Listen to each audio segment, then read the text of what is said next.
Hello, everyone. Thank you for joining me today. My presentation is on autonomous identification of distinctive landmarks from Earth surface images.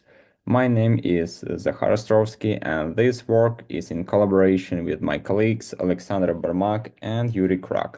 I hope you find our research both interesting and useful. Unmanned aerial vehicles frequently operate where GPS signals are weak or absent.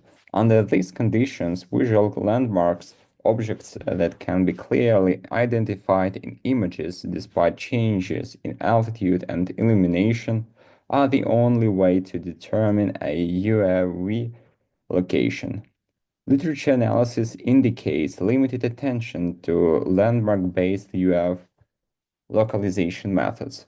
Most existing approaches generate descriptor vectors for entire UAV images, matching them against annotated database.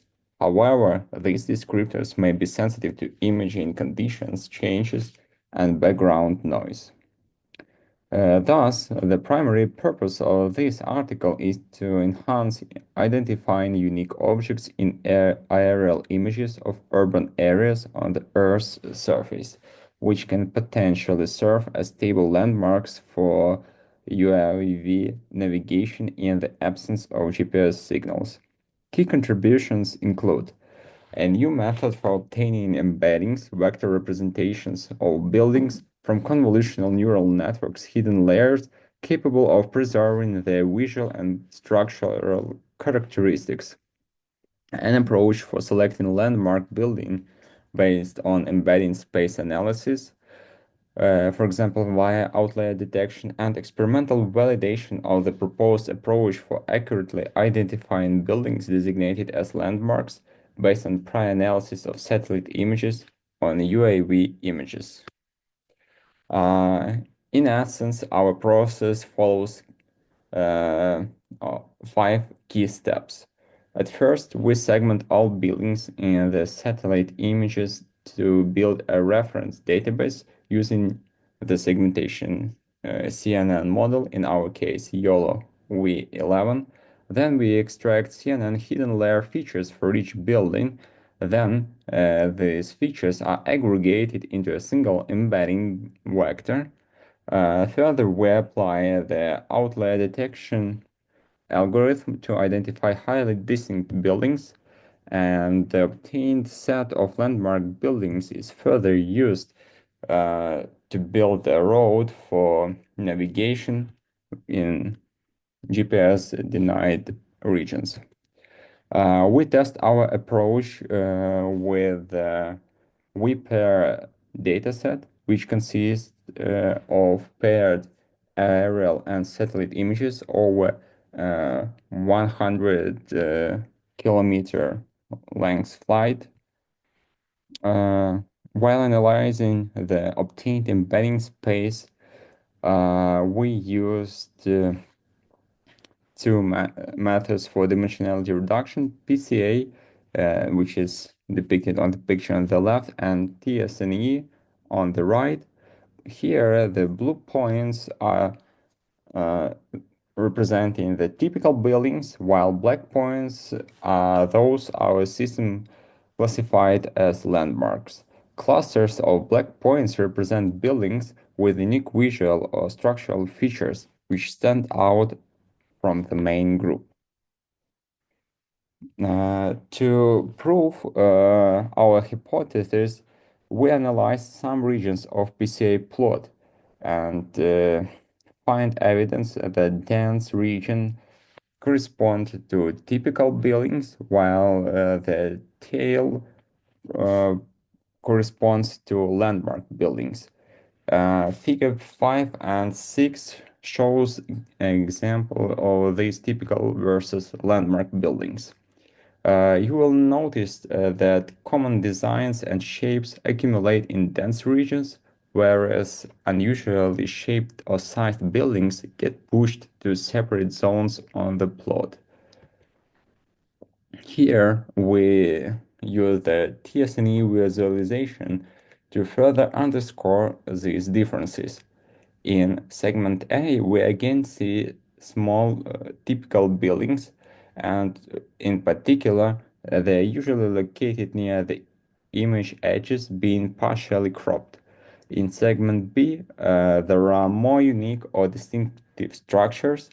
While comparing these two methods, we demonstrate that the landmark buildings consistently separate from more common ones, reinforcing that our embedding space meaningfully encodes differences.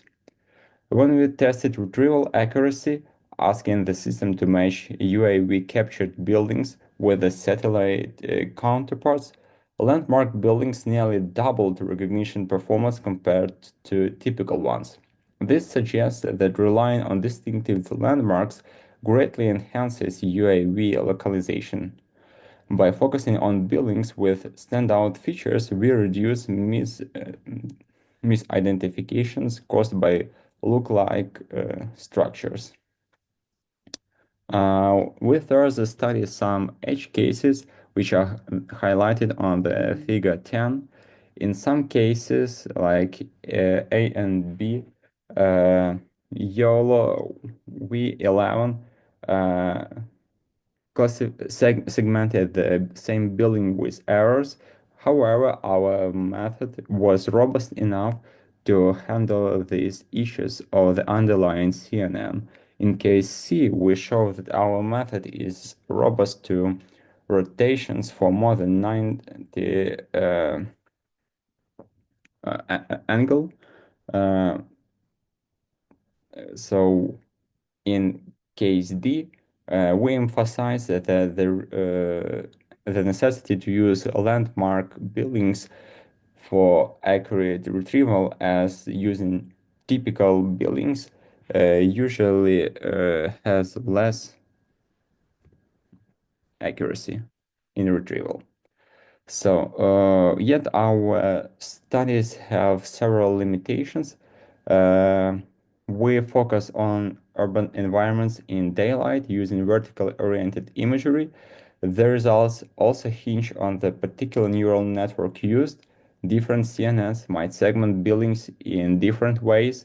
And finally, calculating metrics like recall at A and recall at 5 required labor-intensive human labeling, so we tested on a limited set of 200 buildings, a sample size we aim to expand in future. Also, we plan to expand beyond urban buildings. Other structures like intersections, roads, or sports fields may also act as navigational landmarks. We are also exploring more sophisticated methods for feature aggregation, such as graph neural networks and contrastive learning, to improve robustness under the right lighting or camera angles. And instead of always fixing a certain outlier percentage, we might switch to clustering algorithm with flexible constraints for more adaptive landmark selection. In summary, we propose a landmark-based approach that uses CNN-derived embeddings to isolate unique buildings for UAV navigation when GPS is not available. Tests show nearly double accuracy for these landmark structures compared to typical ones. While we are currently focused on urban scenes in daylight, our research paves the way for a range of landmark types and better anomaly detection methods. Ultimately, we aim to fully automate UAV road planning built on robust visual cues alone. Thank you for your attention.